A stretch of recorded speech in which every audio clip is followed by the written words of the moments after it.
En este momento vamos a hablar un poco sobre la teoría de los sistemas. ¿Desde qué enfoque? Desde el enfoque planteado por Rafael Echeverría en su libro El Búho de Minerva, en donde él analiza a lo largo de todos los capítulos la evolución de las formas de pensamiento.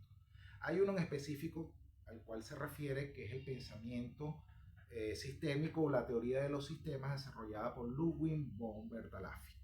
¿Cuál es el contexto o la aplicación de esto? Entender que hay muchos sistemas y cuando estamos frente a uno de ellos. Cuando estos subsistemas o elementos que lo componen están relacionados entre sí y son interdependientes. Vamos a poner un ejemplo muy sencillo con el cuerpo humano. El cuerpo humano tiene diversos sistemas. Tiene el sistema circulatorio, tiene el sistema nervioso, tiene el sistema digestivo, etcétera, etcétera. En el sistema digestivo tiene unos subsistemas que lo componen.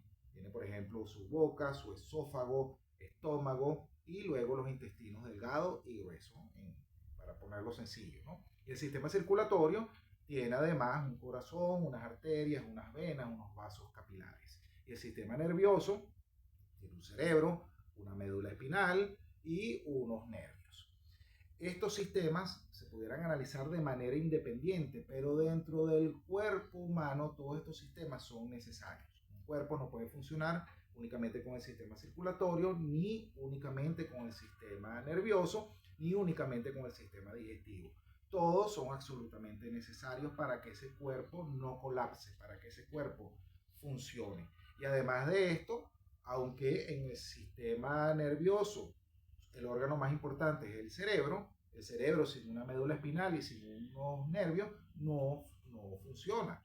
Lo mismo que en el sistema circulatorio. Quizás el corazón es el órgano de mayor importancia, de mayor relevancia, pero sin las arterias, las venas y los vasos capilares no haría su función. ¿Qué quiere decir con esto? Que esta relación entre los diferentes componentes genera una relación de interdependencia. Todos son importantes, aunque algunos tengan mayores responsabilidades que otros.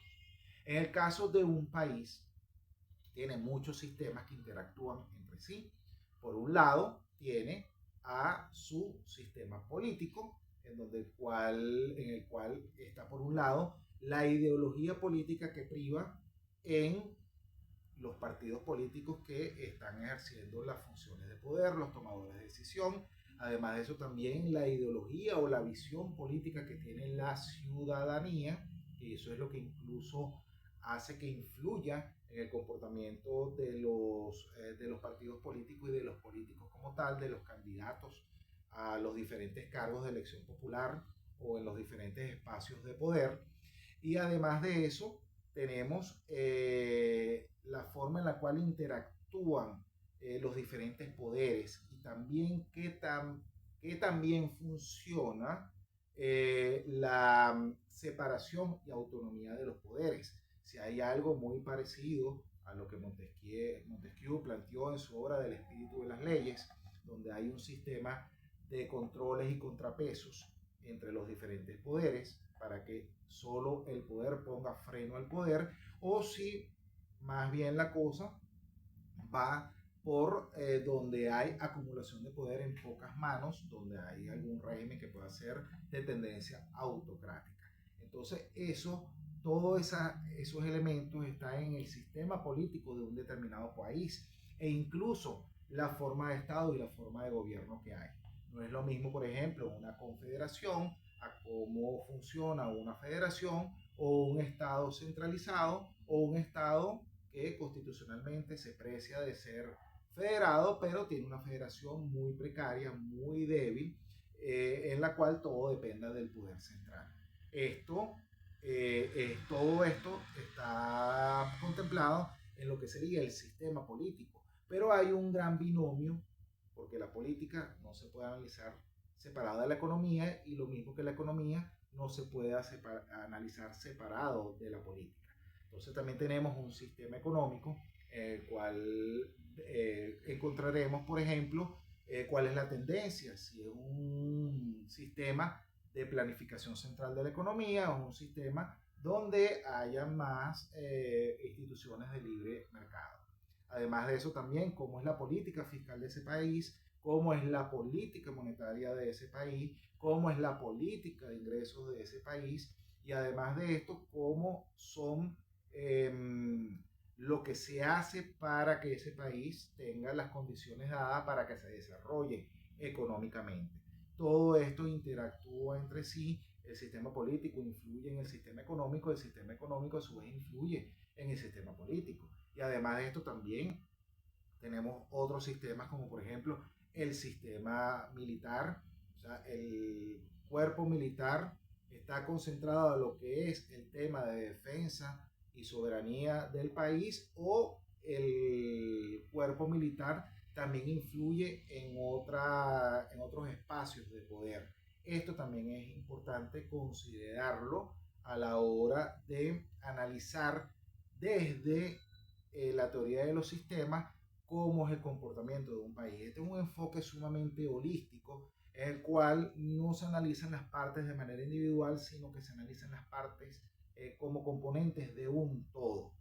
Es quizás uno de los errores que cometen muchos economistas, que los análisis que hacen o las predicciones que hacen lo hacen solo desde una perspectiva económica, aislado de lo que son las posibles interacciones con otros sistemas de ese país. Y además de esto, ya hemos hablado de tres solamente, lo político, lo económico y lo militar. También es importante incluir en este análisis el tema cultural. ¿Qué es la cultura? La cultura, aquí no lo analizaremos desde el punto de vista, por ejemplo, del folclore o de las costumbres o tradiciones de un país. Aquí hablaremos de la cultura considerándolo como, por un lado, los espacios de socialización, los lugares o esas vías o esos canales por los cuales la cultura se transmite, esos ideal o los espacios de socialización por excelencia son los que llegan a masivas cantidades de personas. Tenemos los medios de comunicación social, la prensa, la radio, la televisión y otros espacios, por ejemplo, que también en los cuales se transmite cultura. Por ejemplo, en una iglesia hay cierta transmisión de valores, allí también se transmite cultura. En un salón, un aula de clase, también se transmite cultura. Entonces, los espacios de socialización, los medios de socialización, deben analizarse en conjunto con la cultura. ¿Y qué es la cultura? La cultura viene a ser las formas de ver, de sentir y de actuar de una sociedad con respecto a algo. Por ejemplo, cómo un país analiza o piensa que debe ser la actuación del gobierno. Si, por ejemplo, una sociedad, la ciudadanía de un país piensa que el gobierno está para satisfacer todas sus necesidades, como por ejemplo educación, salud, vivienda y alimentación, esta sociedad estará demandando eso de los políticos y los políticos se irán adaptando y eso es lo que irán dando. Realizado ya entonces el tema cultural, el sistema cultural y sus posibles interacciones con el sistema político, que ya vimos un poco, que de acuerdo a las demandas de la sociedad, el político eso es lo que irá ofreciéndole y generalmente eso es los resultados que se van a obtener. También tenemos un sistema sumamente importante, como es el sistema jurídico, encabezado por la constitución de ese país.